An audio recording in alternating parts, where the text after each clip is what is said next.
cada día tiene mayor importancia, pero aparte de la importancia del medio ambiente, ahora en República Dominicana, el Ministerio de Medio Ambiente y Recursos Naturales también ha tenido una serie de iniciativas que le hacen cobrar mayor importancia. Y por eso tenemos hoy viernes a Francisco Domínguez Brito, ministro de Medio Ambiente y Recursos Naturales. Le agradecemos que comparta con nosotros hoy viernes. Muy bien. Podemos tratar varios temas, pero me gustaría que empezáramos con lo que pasó en Valle Nuevo, porque da la impresión que fue una gestión exitosa que se hizo. ¿Qué ha pasado?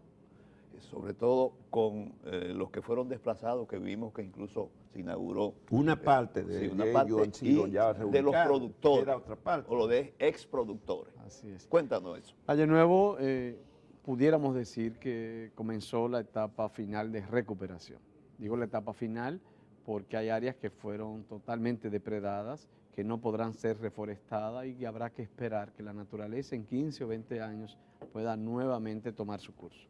Se eliminaron el secuestro del agua, se eliminó la agricultura extensiva e intensiva, se suprimieron una serie de tuberías que también no permitían el flujo normal de las aguas. Comenzó todo un proceso de reubicación de las personas que vivían en el núcleo, sobre todo 2 centros que eran la Siberia y el Castillo, fueron reubicados en lo que denominamos Villa Popi. Este fin de semana, luego de que inauguramos Villa Popi y de que iniciáramos un proceso de educación con estas personas que vivían en 6 metros cuadrados, 4 o 5 personas que no tenían electricidad, que no tenían agua potable, que eran muchos pisos de tierra y que hoy van a una vivienda digna, que serán acompañados por grupos de la sociedad civil como la UCATESI, como el clúster turístico, como la Fundación Propagás, a los fines de que puedan ellos readecuarse al nuevo estilo de vida, que tendrán para todos ellos 100 tareas de tierra que podrán cultivar, que el Ministerio de Agricultura está dando soporte para que técnicamente cambien su forma de cultivo por cultivos que puedan tener mayor productividad, que indudablemente hoy Valle Nuevo, que da agua a 7 de cada 10 dominicanos, que permite electricidad, no solo agua potable, que permite muchas de nuestras aguas que se usan para la agricultura, puedan nuevamente sentirse que es verdaderamente un área protegida. Nos sentimos muy satisfechos con lo allí ocurrido y creo que es un ejemplo para otras áreas protegidas en las cuales nosotros estamos iniciando también proyectos. Pero eso al inicio, ustedes tienen pendiente, supongo que muchas familias más. Son 50, ¿y cuántas fueron las que? Son 51 familias. 51 asentadas ahí en ese proyecto. Ya no quedan familias en el núcleo. ¿Cuántas más le no quedarían? quedan familias en el núcleo como era la Siberia y el Castillo. En Limoncillo hay una parte que está en la zona, digamos, cerca de la zona de amortiguamiento y parte también del área protegida. Estas son personas que tienen 50, 60, 100 años que siempre estuvieron ahí, que le estamos dando un seguimiento y eso se quedó para una etapa posterior porque no era el grupo donde se producía. Pues entonces no era como se decía, que eran cientos de familias. No, no eran cientos de familias. Lo 51 que sí se decía, familias eran en el área más crítica. Básicamente Valle Nuevo eran 400 productores que vivían en Constanza o en Santo Domingo, que utilizaban jornaleros y que producían intensamente en esa zona. Los que vivían ahí eran esas. Son estas personas que yo estoy haciendo referencia. Igual en Valle Nuevo había grandes productores, propietarios de hace muchos años, que heredaron de sus abuelos y que tenían grandes cultivos de fresa, de papas, y también con ellos hubo que tomar esta decisión de cero agricultura. Otros que de manera consensuada también aceptaron todo el planteamiento y sin embargo ellos siguen sus labores en otras áreas que fueron permitidas. Mina de San Juan. Mina de San Juan. Pero antes perdóname, ¿cuánto fue la inversión finalmente? ¿Con cuánto ustedes hicieron esas 51 casitas y el entorno, toda la base? Falta ver... Es que fue un serrucho, ¿De cuánto costó? Por ejemplo, 10 casas de esa la hizo la Fundación Rica. Es decir que 10, y sigue las 20 casas la hizo el INVI, Y nosotros también hicimos 20 y pico de casas. En total, ¿con cuánto se resolvió ese Lo problema? que te puedo decir es que no sé el dinero, porque las calles lo dio a Docen, la Asociación de Productores de Cemento, es decir, que todo el cemento que ahí se consumió y todo fueron ellos. Hubo personas como Don Cedo, como Álvaro, como otras más que donaron cada uno una casa. La UER, por ejemplo, instaló todo el sistema de electricidad. La Fundación O sea que Yaque, no se necesita mucho No, dinero no. para empezar a resolver problemas. No, yo creo que con la pasión y con que tú le pongas amor a las cosas y dedicación se pueden lograr muchas cosas. Por ejemplo, esas 51 casitas tienen una planta de tratamiento como probablemente no la tienen en muchos lugares de la República Dominicana, muchos hoteles de lujo, muchas viviendas de lujo, y ellos tienen una planta de tratamiento con biodigestores, un sistema biológico como el que tiene la nueva Barquita, donde indudablemente sería uno de los mejores sistemas que ahora mismo se Y conoce. la nueva Barquita fueron solamente 4.000 millones de pesos. De manera que con los 90.000 millones que dice Oxfam que se lleva la corrupción y la malversación en el Aunque país, Oxfam no debiera en opinar un mucho. año se pueden construir Oxfam muchas no- barquitas y mucho, Si tú ¿cómo supieras se que yo llama? leí mucho el informe de Oxfam, a mí yo creo que por la Ninguno de los práctica, funcionarios le ha gustado. No, porque yo lo veo más pero, en el sentido práctico, no me pareció muy. pero está por debajo de lo que dice el FMI Lo que- como promedio de Pero- la corrupción. Pero lo importante es lo que tú dices. Por debajo está. Yo me iría más por lo que tú dices. Fíjate cómo nosotros logramos todo eso, cómo se hizo un esfuerzo, cómo todo el mundo participó, cómo entidades empresariales de la sociedad civil, cómo si tú pones amor a las cosas se pueden lograr. Tú no tienes que gastar grandes cantidades de dinero, tú no tienes que hacer proyectos tan complejos y rimbombantes que al final tú no lo logras. Tanta gente me decía a mí, Valle Nuevo no se puede, nadie puede entrarle, eso tiene 20, 30 años, ahí va a haber muertos, ahí habrá muchos heridos, eso será imposible, y no lo fue así. Hubo firmeza y hubo diálogo. Rescatamos una zona que es vital para el desarrollo de la República Dominicana, la zona más importante, y ahora vamos a empezar con Sierra de Bauruco. Y ayer realizamos la primera reunión con el Consejo del Parque Jaragua también, y vamos a lograr que también zonas que están ahí, con personas también con mucho dinero, tendrán que limpiar el Sierra de Bauruco. Nosotros no podemos permitir que sigamos erosionando todas nuestras áreas Pero protegidas. necesitan recursos para eso. Siempre se va a necesitar recursos. muchos por eso recursos. Yo digo que en términos de medio ambiente ha sido muy importante. Hasta ahora ese proyecto salió adelante, pero ustedes necesitan. Pero también te voy a decir en términos de recursos, nunca antes en la historia se habían destinado tantos recursos para la reforestación, Juan Bolívar, son más de 6.500 millones de pesos, solamente este año hay 2.500 millones de pesos, estamos hablando de sembrar más de 90 millones de árboles, te puedo decir que ya se han sembrado de esos 90 millones de árboles, aproximadamente 15 millones de árboles, y que ahora con el periodo de las lluvias podemos completar entre 20 y 30 millones de árboles para el año que viene, completar la totalidad. Te estoy hablando, te reitero, 750.000 Lo que pasa es que el peso cada año tareas. también es menor, Pero porque 2.000 también, millones de pesos hoy día son cuántos. tienes razón, En términos pero de también- dólares son cuántos. Pero 40 millones. nunca en la historia se habían reforestado o planificado reforestar 750.000 tareas. Es el proyecto más ambicioso de toda la República Dominicana. Y con ello yo creo que el presidente Medina le ha dado ¿Cuántas un gran tareas son? respaldo, 750.000. Que van a Y reforestar. si yo le sumo que recientemente el presidente Medina unificó Y todo, con ese dinerito se puede son reforestar 6.000 750.000 tareas. Son 6.500 millones Millones. que nunca se habían destinado cuando Sí, eso pero es... eso es la irresponsabilidad de no Bueno, pero haberlo es- hecho, porque si se pueden reforestar 750.000 tareas con 6.000 millones de Y pesos. te quiero dar otro dato. Por ejemplo, el presidente Medina hace poco emitió un decreto que unifica a todos los actores con relación al río Yaque del norte. Ahora mismo nosotros comenzamos un sistema de planificación donde no solamente se van a reforestar 21.000 tareas que ya estamos en proceso y que son del Estado Dominicano y del Plan Sierra, sino que comenzamos todo un proceso para que desde Jarabacoa hasta el final en la desembocadura de Montecristi se puedan tomar medidas. Yo te puedo decir, por ejemplo, Juan Bolívar, que Jarabacoa no tiene plantas de tratamiento para el manejo de sus aguas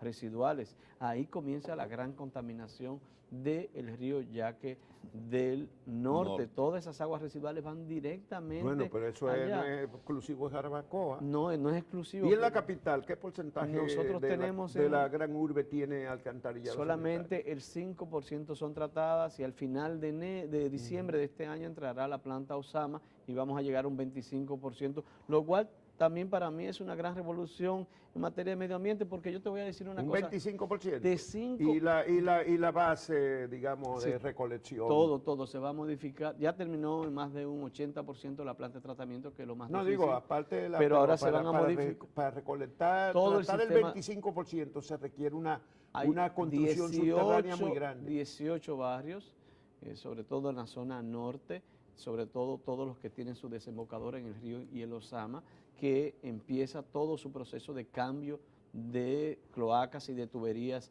para el sistema, porque eso es lo que va a alimentar ¿Y la ya planta de ustedes tienen una idea tratamiento. de cuánto cuesta eso? Eso fue ese alcantarillado. Eso fue con un préstamo internacional que se realizó.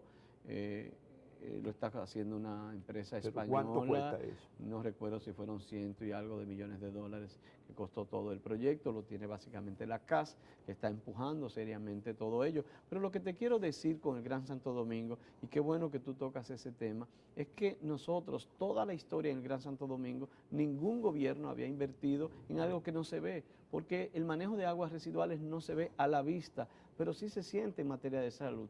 Yo he dicho que todo el que consume agua de pozo, no hablo de la casa, agua de pozos, en el Gran Santo Domingo, muchas de estas torres y apartamentos y casas, aquí al no haber manejo de aguas residuales, eso se junta conjuntamente con los pozos, los sépticos y los pozos de extracción de agua. Y tú, si te bañas con eso, te estás bañando con agua de inodoro. Sí, ya y lo esa es la realidad. Lo mismo sucede en la mayoría de las provincias, pero aquí es más duro porque se consume mucho agua de pozo y hoy vamos a ver, Juan Bolívar, a final de este año, un cambio sustancial que se va a notar incluso en la misma agua de pozo, que será menos contaminada. Y eso tiene que pasar volviendo a Jarabacoa, y eso estará planificado para que el próximo año desde el gobierno se inicie un proyecto de saneamiento para el río Yaque. ¿Y cuánto al presupuesto de ustedes, del ministerio? Nosotros son 3.000 y pico de millones. Los presupuestos nuestros son muy pequeños porque hay varios ministerios que son los que tienen básicamente el mayor presupuesto. Estoy hablando de educación y de salud. Pero digo, para hacer esa tarea tan Estos proyectos son adicionales. Esos 6.000 millones entran adicionales, lo maneja una unidad ejecutora que tiene una agilidad en la cual estamos el Ministerio de Agricultura y nosotros y el Ministerio Administrativo, y creamos un mecanismo para que pueda ser mucho más rápido los desembolsos, el trabajo con las brigadas, el trabajo con las personas que están elaborando con ellos. Porque fíjate que se le está diciendo a muchos de los propietarios, mira, te vamos a dar 5.000 pesos mensuales, tú tienes que sembrar, pero tú no puedes hacer más conuco, tú tienes que cuidar tu tierra para sembrártela de café o de cacao, es tu misma propiedad, pero durante estos 3 años tú tendrás este tipo de ingresos. Es una especie de pago por servicio ambiental y es otro de los grandes logros que yo creo que nosotros podemos exhibir. Fíjate que no es solo 750.000 tareas, es un cambio en las personas, no es solo el río Yaque empezar a planificar. ¿En cuántos años que van a reforestar todo. las 750? 3 años, si llevamos 3 un año y ya llevamos más de un 20%, fíjate que el primer año es más difícil porque hubo que hacer los viveros y hay que esperar que las matitas tengan un tamaño suficiente como para que puedan tener una tasa de sobrevivencia, que es otro de los puntos que más nos interesa, y ha sido muy positivo. Hay una tasa de sobrevivencia que a veces es difícil cuando no llueve o cuando las condiciones del terreno son muy malas, y ahora nos hemos encontrado que ha habido una tasa de sobrevivencia muy importante, lo que significa que muchas de las matitas que hemos sembrado no se nos han muerto de las que hemos sembrado. ¿Tú aprecias que ha habido un avance en la conciencia de la relación conuquero, hombre que produce y árbol? Enorme, y de la sociedad, y pasa con las granceras. Yo recibo WhatsApp diario, si hay un camión sacando arena de los ríos me lo mandan de inmediato y rápidamente tenemos una unidad de emergencia que va y saca el camión y lo apresa. Si alguien está quemando carbón. ¿Y están condenando a alguien en los tribunales? Sí, hay una... Porque en enero pasado estaban otra vez en San Cristóbal sacando la arena. Bueno, y hoy estamos en San Cristóbal en un conflicto muy serio porque hay un lugar que en horas de la madrugada están los hombres hormigas que están bien, y el último recurso que estamos haciendo, porque ya tenemos 69 camiones, nosotros no encontramos qué hacer con los camiones incautados porque no le estamos devolviendo. Vamos a poner a unas barreras de cemento, unos muros, no como los de Donald Trump. O sea que hay que hacer pero como en la calle, que para que la gente esos no muros viole. jersey, Estamos para que poniendo no, muros entre los carriles. en esa zona lo estoy haciendo. Para Como que la gente hicimos no en viole la Nagua, norma. en Agua hicimos unos hoyos, rompimos unas vías de acceso, porque iban a las 3 de la mañana y yo tengo que reconocer que 3, 4 empleados que yo pueda tener en Nagua no van a pasarse el día atendiendo a la gente y la madrugada también. Poníamos vigilancia, pero un día... Y a pesar de la incautación de los camiones, sigue. No solo eso, nosotros hemos apresado camiones y máquinas dentro del río, y al otro día tú te encuentras otros camiones ahí, sabiendo que yo no devuelvo un camión si no pasan más de 3 meses. Yo estoy utilizando todos los mecanismos legales de Pero déjelo sin camiones. No, porque llega un momento que también, sabe que yo recibo muchas demandas. Yo, como abogado, trato de utilizar la ley a nuestro favor, a favor del Estado, y trato de ponérsela en China, porque antes el método de multas no resuelve nada, 2, 3 mil pesos de multa, entonces hay que darle donde le duele, donde le duele es el camión. Ahora mismo hay una pala mecánica en medio de un río. Yo le digo, bueno, usted la quiere sacar, pero usted sabe que va a durar esas 6 meses y tiene que pagar una multa alta. Entonces la persona ahora no sabe qué hacer, si dejarla perdida o qué, porque también el río la está deteriorando. Yo también tengo el temor de que me pueda causar algún tipo de daño, aunque ya no tiene aceites ni nada. Pero bueno, él mismo la dañó para que nosotros no podamos sacarla, entonces él mismo que asuma sus consecuencias. La mina, se supone que ya la mina de San Juan cumplió con todo lo de minería, falta el permiso. Pero todavía no ha llegado nada allá. Lo que yo sí te puedo decir es que cuando llegue... Perdón, que no ha llegado... Ninguna solicitud, la empresa no ha hecho ningún pedimento de explotación, por tanto ni siquiera estamos apoderados. Eso significa que yo no puedo emitir una opinión si procede o no procede, pero sí te puedo decir, lo que vayamos a hacer será fruto de una investigación, de un estudio exhaustivo, incluso dada la naturaleza de este caso y las opiniones que hay, yo entiendo que además de personal local, deberán involucrarse algún tipo de organismo o agencia internacional que también trabaje con nosotros en este proceso. No se hará nada ni se podrá hacer nada que ponga en peligro a San Juan de la Maguana, que ponga en peligro su población y sobre todo que ponga en peligro el agua, porque si estamos gastando 6.000 millones de pesos, sobre todo en la región sur, sobre todo San Juan de la Maguana, Azua, Ocoa, Barahona, Independencia, Bauruco, mal pudiéramos nosotros autorizar que se produzca ahí algún tipo de deforestación. En principio, los daños que se ven o que pudieran ocurrir tienen relación con el tema del agua o algún tipo de contaminación. No es una zona de bosques, es una zona semideforestada. Sin embargo, eso no significa que ahí haya que hacer estudios bien serios, muy delicados antes de tomar una decisión. Bueno, estaba pendiente, hay un recurso reintroducido sobre la explotación de la bauxita en la Loma Miranda. ¿Eso está en manos de ustedes todavía? Lo que sí te garantizo, no hay nada en manos nuestras, pero con Loma Miranda no se puede tocar. No. Loma Miranda no vamos a permitir ni vamos a dar ningún permiso sobre Loma Miranda. No hay que garantizar toda esa zona. Ya se verá en 10 o 15 años qué irá a pasar ahí, pero no hay las más mínimas condiciones ahora. Bueno, pero ustedes estaban en estos días haciendo unos operativos ¿cómo se llama? Simulacro. Unos simulacros sobre terremotos, particularmente sobre Santiago y Puerto Plata. Deberían incluir a Moca también, que está más metida todavía en la línea de la falla del sur de la cordillera septentrional, que es la falla geológica más importante que atraviesa la isla de Santo Domingo. Todas son de este a oeste, por cierto. Yo digo que eso es una garantía de que vamos a mantener a Haití ahí, que no hay ninguna falla que nos pueda separar, así que hay que buscar la manera de cómo que vamos a resolver. ¿Qué resultados tuvieron ustedes y qué planean? Porque eso es una amenaza sin ninguna duda que tiene de esa falla sísmica sobre esas poblaciones.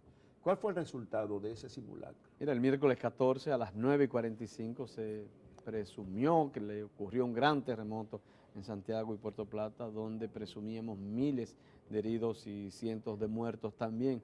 Bajo esos principios se trabajó conjuntamente con todas las organizaciones públicas, reconocer el trabajo ¿Y del la gente COE, cogió en serio el del simulacro? general Méndez y todo ese equipo, y la gente lo cogió muy en serio. Se movilizaron más de 500.000 personas. De verdad que la gente lo cogió en serio. Movilizados en todas las escuelas. Daba gusto ver los niños, no solamente el día del simulacro, sino días anteriores, bebés de 6, 7 años que decían: ay, pero mira, papi, mami, va a ocurrir un terremoto en mi colegio mañana. Y uno escuchaba muchos comentarios, sobre todo con la gente que uno conoce.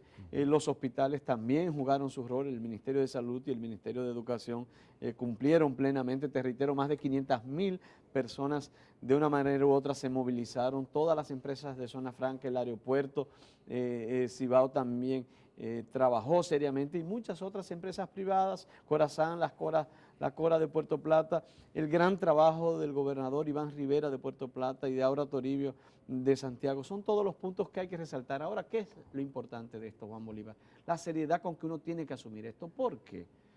Porque un terremoto puede poner en riesgo la vida de mis hijos, de los hijos de los que me están escuchando, de nuestros padres. Si nosotros no sabemos qué hacer, si nosotros no sabemos cómo manejarnos, indudablemente que podemos tener consecuencias muy, muy fuertes. No es un relajo, no es un juego. Tú mismo me decías las veces que has trabajado con este tema. Estamos esperando ya durante varios años que pueda ocurrir esa catástrofe. Tenemos varias fallas geológicas en la cordillera septentrional que son una gran amenaza para nuestras provincias, y lo que queremos es este simulacro que fue seccional, te reitero, que hubo por primera vez en la República Dominicana, no solamente un simulacro de esta naturaleza que involucró la totalidad de 2 provincias, sino también se estableció el sistema de emergencia militar, que es fundamental con la Organización Panamericana de la Salud, que dicho sea de paso, la OPS fue uno de los grandes soportes también de este proyecto, y gracias a ellos pudimos avanzar seriamente en materia de salud. Hospitales como el Cabral Ibáez, como el Arturo Grullón, como el Eduardo Estrella, como el Hospital del Seguro Social, que es el Estrella Ureña, como el Francisco Limardo de Puerto Plata, y el HOMS, que realizó un trabajo extraordinario. Esos hospitales se diagnosticó que necesitaban un reforzamiento, un estudio que se hizo a raíz del terremoto del 2002 que derrumbó escuelas en Puerto Plata. Fíjate, si esa escuela se derrumba en horas de clases, ¿qué No, Imagínate, hubiera habido no, eso. cientos de muertos. Porque se ocurrió a las 5:30 o 6 de la mañana. Así es. Y no había alumnos todavía. Bueno, pero se estableció la comisión que se creó oficial para investigar, y diagnosticó que la mayoría de las escuelas y hospitales de toda la región necesitaban un reforzamiento porque no estaban aptas para resistir un terremoto de una fortaleza considerable. ¿Ustedes tienen algo que ver Totalmente, con eso? ¿Se claro, está haciendo claro. algo Fíjate que todo el sistema de riesgo en la República Dominicana, y básicamente incluso este simulacro, proviene de la estrategia de la Presidencia de la República, que tenemos que enfocarnos sobre esta situación. Y uno de los puntos más delicados fue el caso del Hospital Cabral Ibáez. Independientemente de todo, si alguna estructura no puede caerse, Sí. debe ser un hospital. Y en Santiago, paradójicamente, si alguna estructura se iba a caer, era el Hospital Cabral Ibáez. Fíjate que nosotros estábamos en los 2 extremos en cuanto a esa situación. El Hospital Cabral Ibáez ahora se le dio un reforzamiento sísmico, en la estructural, en la remodelación. Sí. Eso ha sido básico, y hoy estamos trabajando y promoviendo los hospitales seguros. ¿Por qué también este simulacro? Porque también República Dominicana tiene que hacer un esfuerzo y está trabajando para ello, para la instalación de hospitales seguros. Hay una clasificación A, B y C. Nosotros tenemos muy pocos hospitales con clasificación A. La clasificación A no es solamente la estructura física, evitar que se caiga, sino que también influye la preparación del personal humano. llámese para las rutas de evacuación o para la atención de los heridos. Y hoy precisamente el simulacro trabajó mucho el sector salud, se creó por primera vez también un comité de emergencia de salud a los fines de que pueda identificar y accionar lo más rápido posible. El 911 Y participó ustedes van a hacer otros de lleno. simulacros, ¿no? Lo que queremos es que todos los 14 de marzo de cada año se celebre un simulacro. Fíjate que Chile y México todos los años... Sí, pero tenemos que hacerlo con mejor suerte que México, que el año pasado hizo un simulacro Y en a la los tarde 5 minutos vino un terremoto. Y tal vez Juan Bolívar yo diría que... De verdad. Pero ocurrió paradójicamente... esa carambola. Sí, Pero paradójicamente ellos tuvieron la suerte, sí. de que al hacer el simulacro en la mañana tenían muy fresco en la tarde lo que tenían que hacer y con eso también algunos edificios No, pero colapsados. fue minutos nada más, mediodía fue. Sí, eso, hubo más de 1 o 2 horas de diferencia Dos entre el horas, pues. simulacro y la ocurrencia. Y eso también fue positivo porque uno de los grandes riesgos de estos simulacros es que tú planificas qué hacer, la evacuación y todo, y cuando viene el terremoto hay un estado de pánico y tú no haces nada de lo que tú ensayaste. exacto. Y por eso hay que interiorizarlo, repetirlo. No, pero en esos países se hace y en esos países lo hacen así, periódicamente, y nosotros tenemos que hacerlo. Usted sabe que a mí y vamos me a trabajar tocó para uno eso. en Lima, cuando yo llegué hace un par de años de visita en el aeropuerto, entramos, en ese momento empezó un simulacro y nos evacuaron. Yo salí para la calle y después tuvimos que volver a entrar. Yo decía, pero ya déjenlo aquí afuera, ya lo sacaron. Y te voy a decir una cosa, Santiago. Tuvimos que volver a hacer el proceso de migración porque de la pista nos sacaron para la calle.